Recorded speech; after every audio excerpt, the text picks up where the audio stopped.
Freedom, directed by Melanie Laurent, captures the infamous life of the gentleman thief Bruno Saluk, who became a legend in 1980s France for his audacious heists, prison escapes, and ultimately, a tragic downfall. The film, featuring Lucas Bravo in the lead role, takes a dramatic yet stylized look at Saluk's life, exploring his motivations, relationships, and eventual demise. In this video, we'll dive into the ending of Freedom, explain Bruno's complex character, and try to understand why he continued to steal despite the dangers it brought. The film opens with Bruno's daring thefts across high-end stores and jewelry shops. His criminal life seemed thrilling but fraught with risks, particularly with his close calls with law enforcement. As the story unfolds, we're introduced to Bruno's charisma, his skilled planning, and his connections, which were essential in both his heists and his prison escapes. But there's a deeper question that the film teases at the end. Why does Bruno keep risking everything for a life of crime, even when he's had opportunities to walk away? The first major turn in Bruno's life comes with his initial arrest. After a police informant tips off his location, Bruno and his partner Annie are apprehended. Inside prison, he encounters Jean-Loup Lablache, a fellow thief serving a 12-year sentence. This meeting sparks a pivotal friendship that propels Bruno's first prison break. The scene is a gripping depiction of their escape, using improvised tools like steel forks to break the iron bars, symbolizing Bruno's tenacity and refusal to be confined. On the night of their escape, Bruno uses a rope and a fork to scale the prison wall. But when Lablache struggles and can't make the climb, Bruno is forced to leave his friend behind. It's a defining moment, emphasizing both Bruno's loyalty and his intense desire for freedom, traits that will shape his future decisions. The escape is a fleeting success, though, as the thrill only fuels Bruno's ambitions further. After his escape, Bruno resumes his criminal lifestyle, orchestrating a series of high-profile jewelry heists. However, he's not alone. Steve, his new partner in crime, supports him on these escapades. But just as Bruno thinks he's outsmarting the authorities, a miscalculation leads to his capture once more. The police intercept a phone call from his hotel room, leading them straight to Bruno, where he's promptly arrested again. This second stint in prison doesn't dissuade Bruno. With Steve's help, he breaks free during his transfer, which is a brazen escape that marks Bruno's commitment to living outside society's rules. It's at this point that we see Bruno's relationship with Annie strained. She's growing weary of the constant tension and dangers of their criminal lifestyle, realizing that the longer Bruno pursues these heists, the further he drifts from a peaceful life. Despite Annie's wishes to leave this life behind, Bruno is drawn back to the thrill of the heist.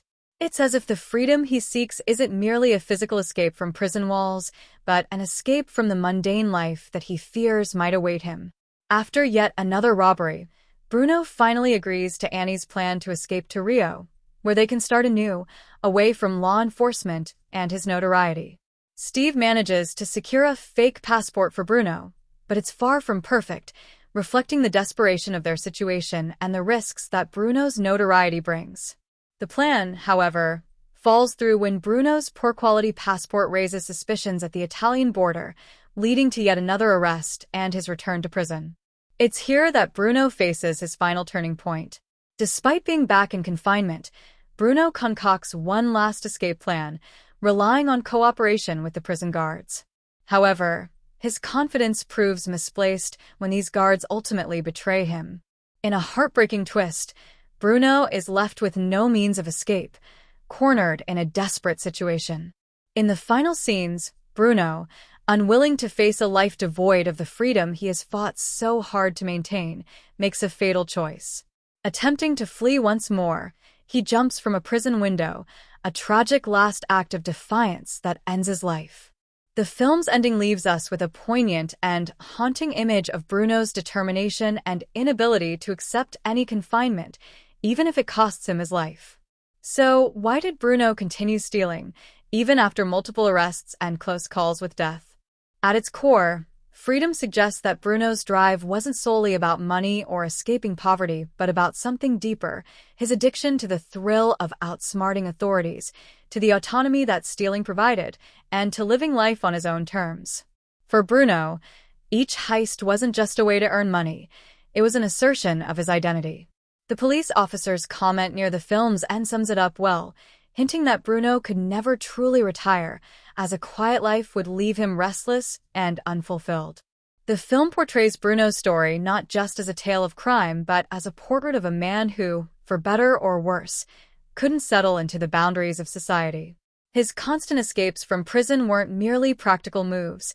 They were symbolic acts, reflections of his desire to live outside the norm, to avoid confinement in every sense.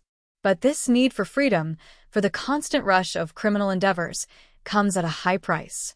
Bruno sacrifices relationships, endangers his friends, and ultimately pushes his life to the edge.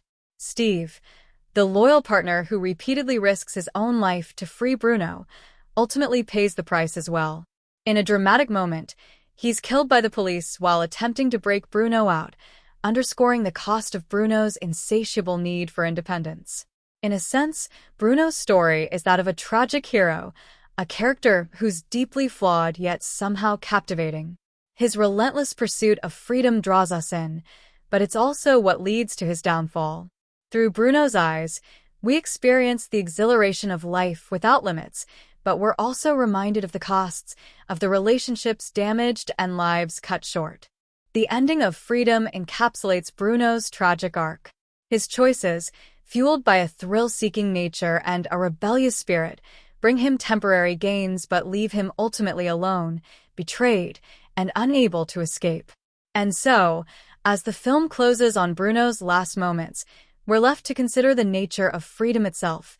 Is it truly worth any cost, or is Bruno's story a cautionary tale about the limits we should respect?